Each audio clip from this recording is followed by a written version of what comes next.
Bom dia, gente. Hoje nós vamos falar sobre o conceito de estado de natureza. Todos os filósofos, que nós estudamos, contratualistas, eles tratam desse estado de natureza. Então, hoje a gente vai se especificar no que é esse estado de natureza e a gente vai falar sobre o conceito de estado de natureza para cada um deles. Então, para começar, eu coloquei para vocês a diferença entre o homem natural e o homem civilizado. A passagem do estado natural para o estado social, o estado civil. Toda vez que a gente fala em estado social, que é o homem civilizado, a gente está falando da sociedade civil, em que há a presença do Estado, tá? Então, por exemplo, no homem natural, a gente tem a liberdade.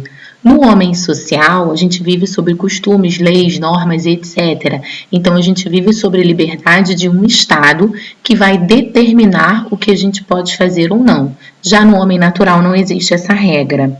A harmonia com a natureza, e aí no homem social ele é domesticado. Por que eles usam essa palavra domesticado? Esse domesticado está relacionado, à obediência, à servidão, a não ser totalmente livre.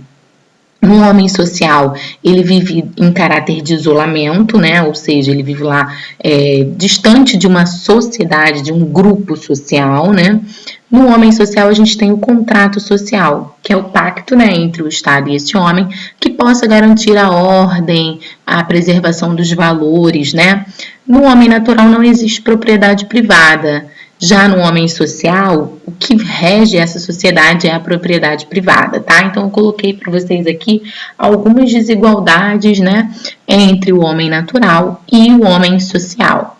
E aí nós vamos falar o que é esse estado de natureza. O estado de natureza é o momento em que o homem vive antes do surgimento do estado social, do estado civil.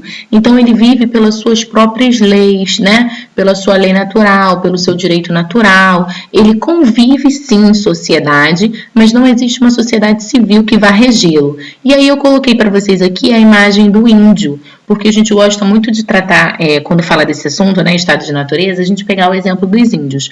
Os índios, eles viviam num estado de natureza, ou seja, eles conviviam, mas eles não tinham um Estado, uma sociedade civil. Eles tinham as leis chamadas primitivas, Eles viviam de acordo com a natureza, eles viviam nesse estado de natureza, mas eles não tinham uma sociedade civil que irá regê-los. A partir do momento que eles têm contato com os portugueses e que os portugueses dominam esses indígenas, a gente tem a instauração do estado de natureza, que é uma teoria política, Então, ele passa a ser dominado, ele passa a ter um contrato, ele passa a ter obediência e ele passa a fazer parte de uma sociedade civil, tá? Então, no estado de natureza, o homem é bom, selvagem e inocente. Isso, gente, seguindo a teoria de John Locke e de Rousseau. Se a gente falar de Thomas Hobbes, o homem ele nunca vai ser bom. Então, mesmo que ele não esteja presente, esteja no seu estado de natureza, ele é um ser humano ruim, tá? Então, nesse estado de natureza, o homem nasce livre, pois não há corrupção, não há leis que vai diferenciar a sociedade, tá? E como que esse homem vai perder essa liberdade natural?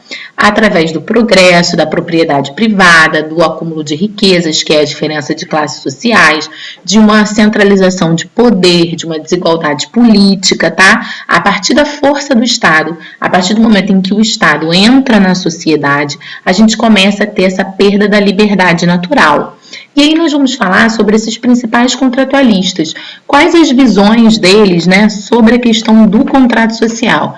Primeiro a gente precisa entender que esse contrato social, que essa sociedade em si, ela tem 3 momentos distintos. O primeiro é o que a gente chama de estado de natureza. O segundo é o contrato social propriamente assinado e o terceiro é o estado de sociedade ou sociedade civil.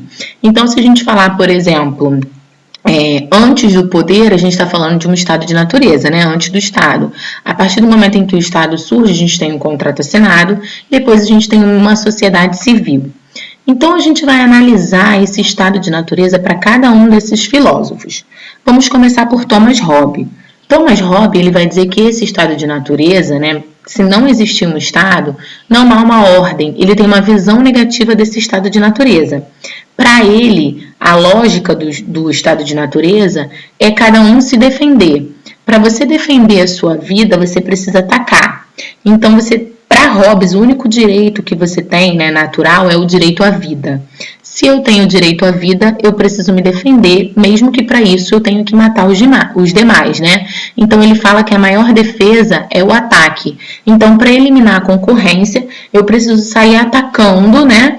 E ferindo, matando as outras pessoas, para que eu possa ter o meu direito à vida garantido. Eu não posso ficar sentado esperando alguém me atacar. Eu já tenho que atacar. Então, por isso, a sociedade é ruim para ele. O estado de natureza para ele é negativo. As pessoas são ruins, né? E a necessidade de surgir uma sociedade civil é para controlar esse lado ruim da sociedade. Já para John Locke, esse estado de natureza, esse ser do estado de natureza, ele é racional. Esse estado é capaz de prover, né, tudo a todos, é só você ir lá fora e pegar o que você quer, sem entrar em conflito. Então ele já vai se opor a essa teoria de Hobbes. Ele diz que no estado natural o homem não é ruim. Ele pode viver muito bem sem ter que o tempo todo estar brigando, né, ou se estar guerreando com outro. Então para ele o homem, ele tem o seu estado de natureza bom e ele viveria muito bem sem o estado. Só que ele garante o que a gente chama do jus naturale, né, que é a vida, a liberdade e a propriedade.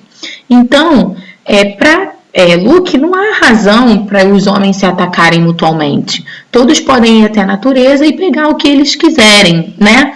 Só que ele diz também que começa a haver uma arbitrariedade de um contra todos. Ou seja, um ser humano ele pode atuar como juiz do outro, né? Como julgamento do outro.